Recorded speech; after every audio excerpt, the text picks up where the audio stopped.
എല്ലാവർക്കും news first മലയാളത്തിന്റെ പുതിയ വീഡിയോയിലേക്ക് സ്വാഗതം. ക്രിക്കറ്റ് ലോകത്തെ ഏറ്റവും പുതിയ വാർത്തകൾ ആദ്യമേ അറിയാൻ ഈ ചാനൽ മറക്കാതെ സബ്സ്ക്രൈബ് ചെയ്യുക. ഇന്നലെ ദുബായിൽ നടന്നത് വെറുമൊരു ക്രിക്കറ്റ് മത്സരമായിരുന്നില്ല, അതൊരു യുദ്ധമായിരുന്നു. ഇന്ത്യ പാകിസ്ഥാനെതിരെ തകർപ്പൻ വിജയം നേടിയപ്പോൾ ക്യാമറ കണ്ണുകൾ ഒപ്പിയെടുത്തത് പാക് നായകൻ സൽമാൻ അലി ആഗയുടെ കണ്ണീരാണ്. ആ കണ്ണീരിന് പിന്നിൽ ഞെട്ടിക്കുന്ന ഒരു വെളിപ്പെടുത്തലുണ്ടായിരുന്നു. മത്സരശേഷം സൽമാൻ അലി നടത്തിയ ആ തുറന്നു പറച്ചിൽ കേട്ട് അമ്പരന്നിരിക്കുകയാണ് ക്രിക്കറ്റ് ലോകം. മത്സരശേഷം ഇന്ത്യൻ താരങ്ങളെ വാനോളം പുകഴ്ത്തിയ സൽമാൻ നിലവിലെ ഇന്ത്യൻ ടീമിനെ പരാജയപ്പെടുത്തുക അസാധ്യമാണെന്നും തുറന്നു പറഞ്ഞു. മത്സരത്തിലെ തോൽവിയിൽ തന്റെ കണ്ണുനീർ അടക്കാൻ പാടുപെട്ട സൽമാൻ ടീമിന്റെ പ്രകടനത്തിൽ നിരാശ പ്രകടിപ്പിച്ചെങ്കിലും ഇന്ത്യൻ താരങ്ങളുടെ കളിമികവിനെ അംഗീകരിക്കുകയായിരുന്നു. സൽമാൻ അലിയുടെ ആ വാക്കുകൾ ഇങ്ങനെയായിരുന്നു: ഈ തോൽവി ഞങ്ങളെ സംബന്ധിച്ചിടത്തോളം ഒരു വലിയ ആഘാതമാണ്. ഒരു 200 റൺസിന് മുകളിലെങ്കിലും നേടാനാവുമെന്നാണ് ഞങ്ങൾ കരുതിയത്. എന്നാൽ ഇന്ത്യൻ ബൌളർമാർ ഞങ്ങൾക്ക് ഒരവസരവും നൽകിയില്ല. ഹാർദിക് പാണ്ഡ്യ, ശിവം ദുബെ, ബുംറ, കുൽദീപ് യാദവ് എന്നിവരുടെ ബൌളിംഗിനു മുന്നിൽ ഞങ്ങളുടെ ബാറ്റിംഗ് നിര തകർന്നുപോയി. സഞ്ജു ആയിരുന്നു യഥാർത്ഥ ഗെയിം ചേഞ്ചർ. സൽമാൻ തുടർന്നു, പ്രത്യേകിച്ച് ഹാർദിക് പാണ്ഡ്യ തുടക്കത്തിൽ തന്നെ ഫഖർ സമാന്റെ വിക്കറ്റ് വീഴ്ത്തിയത് ഞങ്ങളുടെ താളം തെറ്റിച്ചു. പക്ഷേ ആ വിക്കറ്റിന്റെ മുഴുവൻ ക്രെഡിറ്റും ഞാൻ സഞ്ജു സാംസന് നൽകും. നിലം തൊടും മുൻപ് ഒരു പരുന്തിനെ പോലെ മുന്നോട്ട് ഡൈവ് ചെയ്താണ് സഞ്ജു ആ ക്യാച്ച് പൂർത്തിയാക്കിയത്. അതൊരു സാധാരണ ക്യാച്ച് ആയിരുന്നില്ല, ഞങ്ങളുടെ ആത്മവിശ്വാസത്തിനേറ്റ പ്രഹരമായിരുന്നു അത്. വിക്കറ്റിന് പിന്നിൽ നിന്ന് അവൻ കാണിക്കുന്ന തന്ത്രങ്ങളും ഞങ്ങളെ അത്ഭുതപ്പെടുത്തി.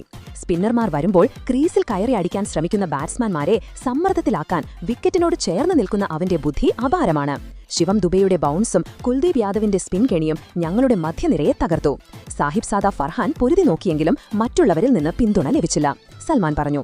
അതുപോലെ ഇന്ത്യൻ ബാറ്റിംഗ് കരുത്തിനെ പ്രശംസിച്ച് സൽമാൻ തന്റെ യഥാർത്ഥ സ്പോർട്സ്മാൻ സ്പിരിറ്റ് കാണിക്കുകയുണ്ടായി.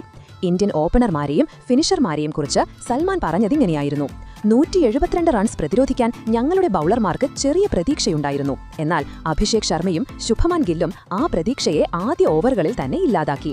അഭിഷേക് ശർമ്മ ഒരു T20 മത്സരം T10 ശൈലിയിലാണ് കളിച്ചത്.